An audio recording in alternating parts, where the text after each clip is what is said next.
वक्त एक बड़ी खबर आ रही है पीएफआई को लेकर। जो तमाम यहां पर आपको बता दें कार्रवाई हो रही है उसको लेकर बड़ी खबर आ रही है। हमारे साथ संवाददाता देवेंद्र पराशर भी जुड़ गए हैं क्योंकि 5 साल के लिए पीएफआई पर बैन लग गया है। तो बड़ी खबर आ रही है इस वक्त पीएफआई पर केंद्र सरकार ने प्रतिबंध लगा दिया है, जिसको लेकर लगातार बातचीत हो रही थी, लगातार हम जिक्र कर रहे हैं। तो बड़ी खबर आ रही है पीएफआई पर 5 साल के लिए बैन लग गया है।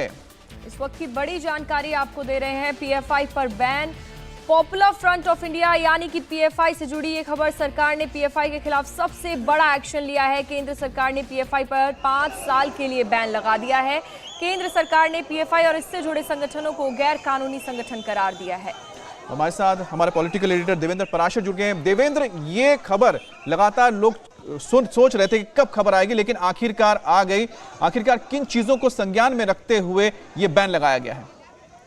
देखिए, पीएफआई पे आप देखें तो पिछले कुछ सालों में लगातार जिस प्रकार के सबूत उनके खिलाफ आ रहे थे, उसके बाद से लगातार इस बात को लेकर सरकार के भीतर भी ये आवाज उठ रही थी। एजेंसी इस बात को लेकर वकालत कर रही थी कि ये संगठन देश के लिए बहुत खतरनाक है, देश को तोड़ने में लगा हुआ है, इसके ऊपर प्रतिबंध लगाया जाना चाहिए। लेकिन सबसे बड़ी समस्या ये आ रही थी कि बैन लगाने से पहले ऐसे सबूत होने चाहिए, तमाम सबूत ऐसे होने चाहिए जिसके बाद जब इनसे जुड़े हुए लोग कोर्ट में जाएं तो कोर्ट में भी इनकी अपील को खारिज कराया जा सके।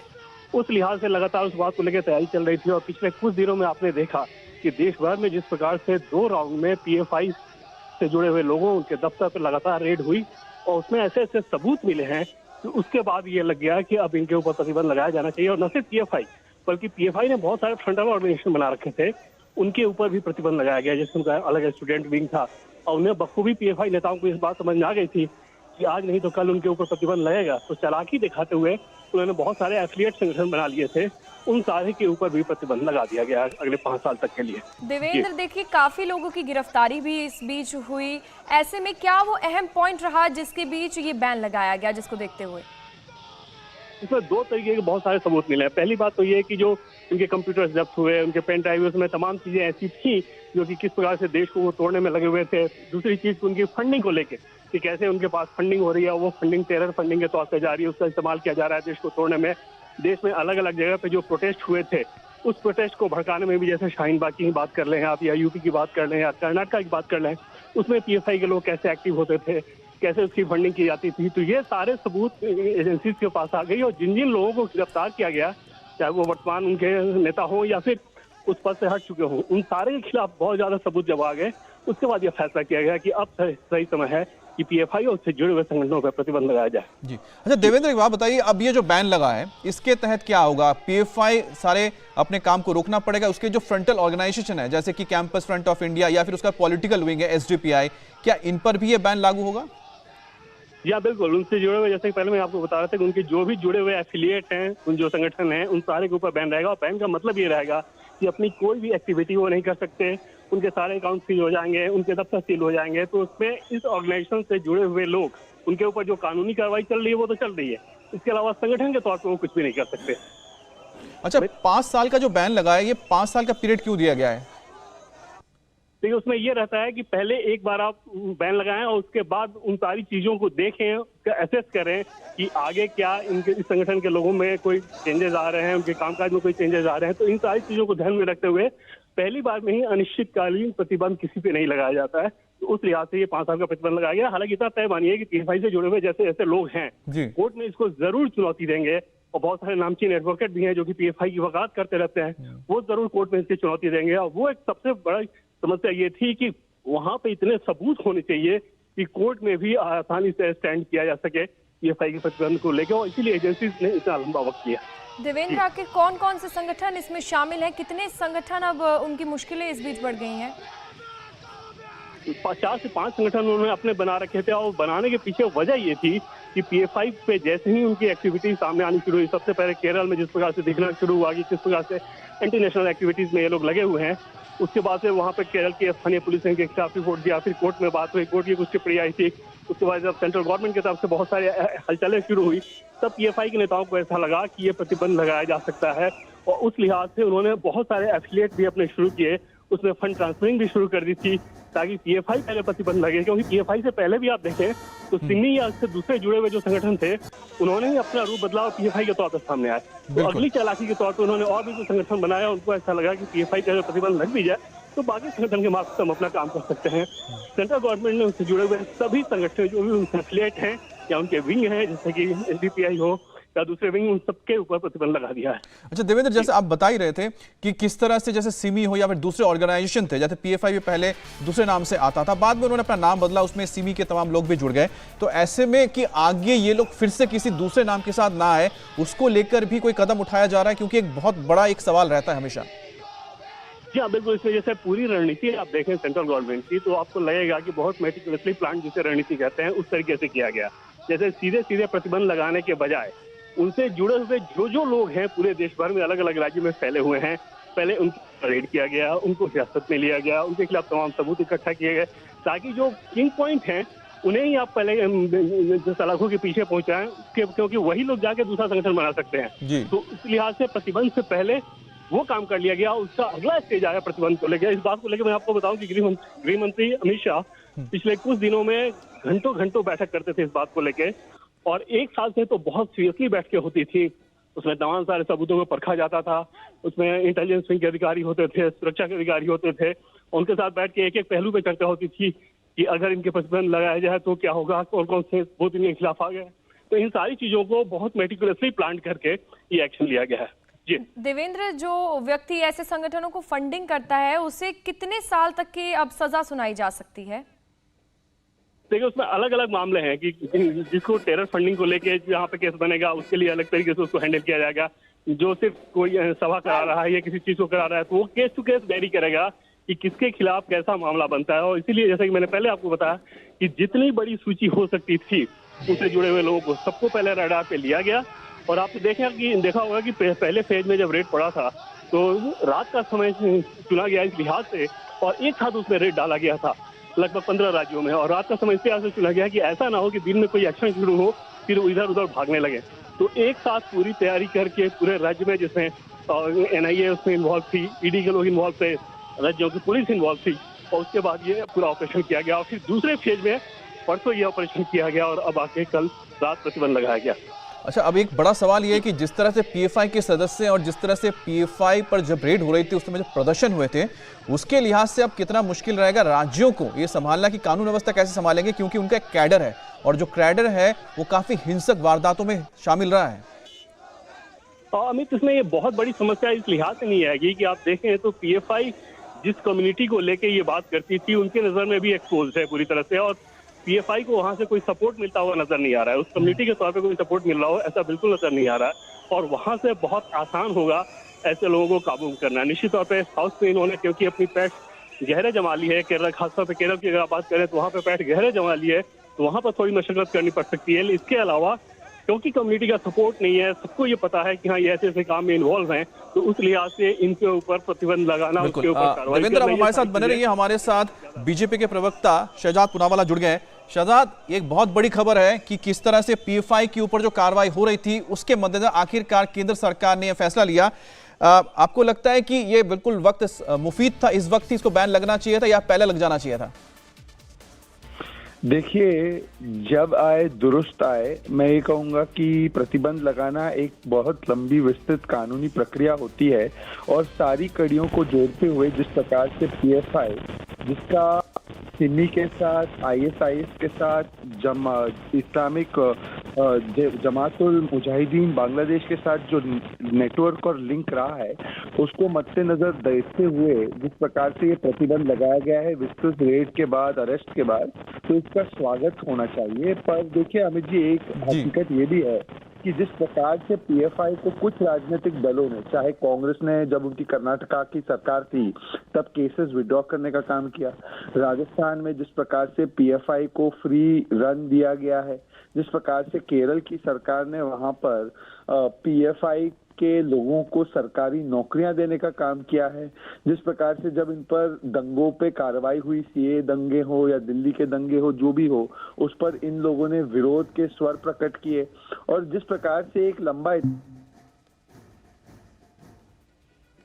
लगता है हमारा संपर्क कट गया, लेकिन जिस तरह से हमारे सामने कोशिश करेंगे फिर से हम बात करें एक बार फिर से शहजाद पूनावाला से, जो बीजेपी के प्रवक्ता है, जिनका एक कहना था कि देर आए दुरुस्त आए। कि आपको बता दें पीएफआई के ऊपर जो एक बड़ी कार्रवाई हुई है, ये लगातार कोशिश की जा रही थी और जैसा हम बता रहे हैं कि 2012 में ही जबकि यूपी की सरकार थी, तब मनमोहन सिंह जब प्राइम मिनिस्टर होते थे उस वक्त ही जो एनआईए है और साथ ही गृह मंत्रालय ने कहा था कि इस पर बैन लगना चाहिए।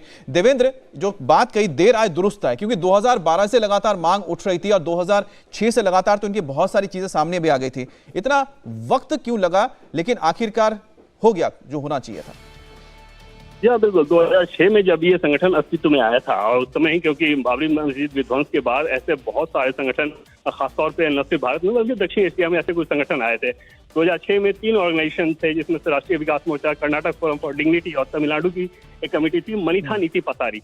इन तीनों ने मिलकर जब ये पीएफआई बनाया था, तभी ये समझ में आ रहा था कि इस संगठन का मकसद आगे क्या होगा और ये क्या करने वाले हैं।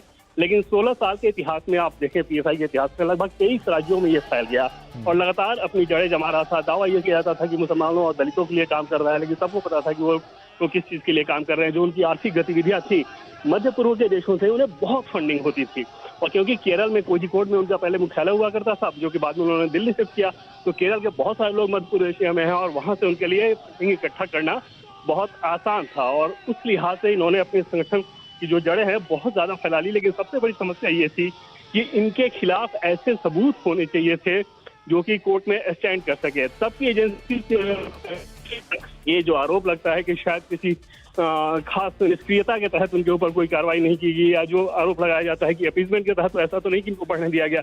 वो एक सवाल जरूर रहेगा कि क्यों इतना लंबा वक्त लगा कि ऐसी एजेंसी जिनके खिलाफ आप देखें कि हाल के दिनों में जो भी हिंसा हो रही थी, चाहे शामली की आप बात कर लें, मुजफ्फरनगर की बात कर लें, कानपुर की बात कर लें, या अलग अलग राज्यों में, मध्य प्रदेश हो, आंध्र प्रदेश हो, तेलंगाना हो, कर्नाटक हो, केरल हो, किसी भी राज्य में अगर आप जाएं, 23 राज्यों में ये दावा करते हैं कि इनका संगठन फैला हुआ है और वहां सबके ऐसी एक्टिविटीज में शामिल थे।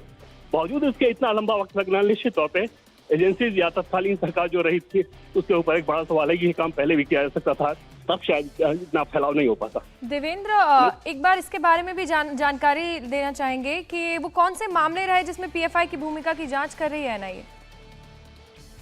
कोई एक मामला नहीं है, इसके अनेक मामले हैं जिसको लगातार लेकर जांच कर रही है। लेकिन जो सीरियसली आप कहें कि आखिर इतनी ज्यादा तेजी अब कब आई, तो बिहार में जिस प्रकार से पीएफआई की एक्टिविटी सामने आई और उसके बाद जब इन मामलों को लेकर पड़ताल किया गया, या प्रधानमंत्री को लेकर जिस प्रकार से पीएफआई की साजिश थी, इन सारी चीजों के बाद ऐसा लगा एजेंसीज को कि अब ये एकदम से सही समय है जिसको लेके इनके खिलाफ तगड़ी कार्रवाई करने की जरूरत है। और तेलंगाना में लगभग 38 स्थान पे जब तलाशी ली गई तो उसमें बहुत सारे सबूत आए थे। आंध्र प्रदेश में 2 स्थान तलाशी ली गई थी और जिन लोग बिल्कुल देवेंद्र, आपने जो बताया ये बहुत ही इंपॉर्टेंट ऐसी कड़ियां थी, ऐसी घटनाएं थी, चाहे वो सीए का जो प्रोटेस्ट हुआ, इसके अलावा दिल्ली दंगों की बात कर लें, या फिर हम उत्तर प्रदेश में देखा है किस तरह से हर जुमे की नमाज के बाद जो वहां पथराव होना शुरू हुआ, या फिर नुपुर शर्मा के मामले को लेकर जिस तरह से एक माहौल बनाया गया पूरे देश में, उसने अपने आप में पीएफआई को पूरे दुनिया के सामने एक्सपोज कर दिया। और उनकी जो, और साथ ही साथ 12 जुलाई को प्रधानमंत्री मोदी की जो पटना में रैली होने वाली थी,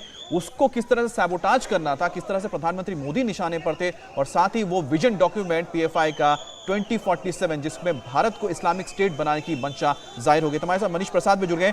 मनीष, ऑक्टोपस 1, ऑक्टोपस 2 ऑपरेशन, और आखिरकार वो कामयाबी मिली और बैन लग गया। एक लंबी जद्दोजहद अमित, ऑक्टोपस 1, ऑक्टोपस 2 नहीं, बल्कि आप इसे नजीमाबाद से देखिए जी। प्रोफेसर का हाथ का उसमें पीएफआई का पूरा सिंडिकेट था, जिसमें एक्यूज पीएफआई के मेंबर्स थे। उसके बाद नजीबाबाद में हुआ तो उसके पीछे पीएफआई थी। फुलवारी शरीफ बिहार के अंदर हुआ, उसके पीछे पीएफआई का नेक्सस था। प्रधानमंत्री की जो रैली थी उसको पूरी तरीके से डिटेल करने की कोशिश के पीछे भी कोई और नहीं बल्कि पीएफआई था। एनआईए के पास कुल मिला के 19 मामले दर्ज हैं पीएफआई के खिलाफ, जिसपे अलग अलग तरीके से 43 एक्यूज को अरेस्ट किया गया था अलग अलग केसेस में। लेकिन उसके बावजूद भी जो ट्रेल था, जो टेरर फंडिंग का, यानी जो पैसा एनरूट हो रहा था वो गल्फ से हो रहा था, उसके अलावा दुबई से हो रहा था। इसके साथ साथ जो ये अलग अलग तरीके से पैसों को इकट्ठा कर रहे थे, जो अनअकाउंटेड मनी था। इसीलिए सोचे समझे तरीके से इनके नेक्सस को तोड़ना बहुत जरूरी था। और इसमें बहुत क्लियरली मेंशन किया था एनआईए ने अपनी इन्वेस्टिगेशन में कि टेरर एक्टिविटी यूएपीए यानी अनलॉ प्रिवेंटिव एक्ट, इस पे लगाया गया। उसके अलावा ये कराटे की आड़ में लोगों को आर्म्स, एम्युनिशन और वेपन की ट्रेनिंग दे रहे थे, जिसकी वजह से फुलवारी शरीफ हो या हैदराबाद, कर्नाटका केरला, जो कि एक मेन हब के तौर पर पीएफआई का देखा जा रहा था। और यही वजह है कि जो ओएमए सलाम जो इसके प्रेसिडेंट थे, उन्होंने जब अपने और सहयोगियों के साथ मिलकर जो इनके और जो कैडर हैं, उन्होंने जब विजन 2047 तैयार किया, उस डॉक्यूमेंट में भी इस्लामिक स्टेट बनाने की बात थी। और हालांकि इसको अलग अलग तरीके से वो इंटरप्रेट कर रहे थे, तो इन सभी का जो नेक्सस था उसको पूरा डिकोड किया गया। इसलिए सोचे समझे तरीके से ऑक्टोपस 1 में कुल मिला के 202 लोकेशंस पर रेड की गई, 15 स्टेट से। ऑक्टोपस 2 में कुल मिला के 12 स्टेट और 84 ऐसी लोकेशन थी जिसको रेड किया गया एक साथ। लोकल पुलिस की मदद ली गई, सीएपीएफ की मदद ली गई, और फिर उसके बाद ऑक्टोपस 1 और ऑक्टोपस 2 में जो मेन इंटरोगेशन रिपोर्ट थी वो ओएमए सलाम जो इसके प्रेसिडेंट हैं उनकी थी। उसके अलावा दिल्ली दंगों का मेन पीएफए के कॉन्स्पिरेटर के तौर पर परवेज अहमद और उनके अलावा जो बाकी उनका सिंडिकेट देख रहे थे वो लोग इसमें शामिल थे। और ये पूरी चेन तैयार हुई। इसमें पता लगा कि टेरर फंडिंग का जो पैसा है वो दुबई से आ रहा है, गल्फ कंट्री से आ रहा है, और एमपी को दिल्ली में हो रहा है। जो इनके मैनेजर हैं प्रवीण, उसके अलावा जो मैनेजर हैं वो इसको पूरे पैसे को रूट कर रहे हैं। उसके अलावा पीएफआई का जो केरला विंग है, कर्नाटका विंग है, हैदराबाद, उसके अलावा जो अलग अलग एरियाज में है, यहाँ तक कि बिहार में भी दरभंगा मॉड्यूल के अलावा और भी एरियाज। इसीलिए गवर्नमेंट ने सोचे समझे तरीके से पहले पूरी तैयारी की, जिसमें पीएफआई पहले से 19 मामले दर्ज थे, इस बार वो बच ना सके, और फिर सोचे समझे तरीके के बाद इसमें दबिश डाली गई। और एक और बात, इसमें पीएफआई नहीं बल्कि जो फ्रंट ऑर्गेनाइजेशन के तौर पर जो उनके अलग अलग लोग हैं, जो कि एक फ्रंट पे के तौर पर काम कर रहे हैं, या फिर उनकी पॉलिटिकल विंग क्यों ना हो, इन सभी के ऊपर 5 साल का बैन लग गया है। और ये बिल्कुल के साथ आता है जो एनआईए की इन्वेस्टिगेशन थी, जो उसके अलावा सबसे गंभीरता इस बात की थी कि आईएसआईएस और जो मनीष, एक बार फिर से मैं आपको बताऊं, जरा आप अपना नेटवर्क एक बार चेक कीजिए, आपकी आवाज जरा कट कट के आ रही है, इसलिए हम चीजों को सुन नहीं पा रहे। लेकिन आपने बहुत विस्तार से जो चीजें बताई उसमें एक चीज बहुत क्लियर हो गई कि पीएफआई को लेकर जो लगातार, अब से नहीं, करीब करीब लगा लीजिए 10 साल से लगातार इस पर काम हो रहा था। 2012 में जो पहली बार मनमोहन सरकार रखे रहते हुए एनआईए ने कहा था कि पीएफआई जो है वो खतरनाक है और उसकी जो मंशा है वो देश के अंदर कहीं ना कहीं आतंक फैलाना है, उसको लेकर एक रिपोर्ट दी गई थी, लेकिन तब कार्रवाई नहीं हुई थी। लेकिन आप देखिए 2022 में, यानी 10 साल, जब मोदी गवर्नमेंट आई, जब उनके पास ये पूरा का पूरा मसला आया तो उसको लेकर काम किया गया, पूरी तफ्तीश की गई और फाइनली बैन लगा पीएफआई के ऊपर, क्योंकि उसके जो इन्वॉल्वमेंट है वो आतंकी और देश के अंदर अस्थिरता पैदा करने को लेकर है।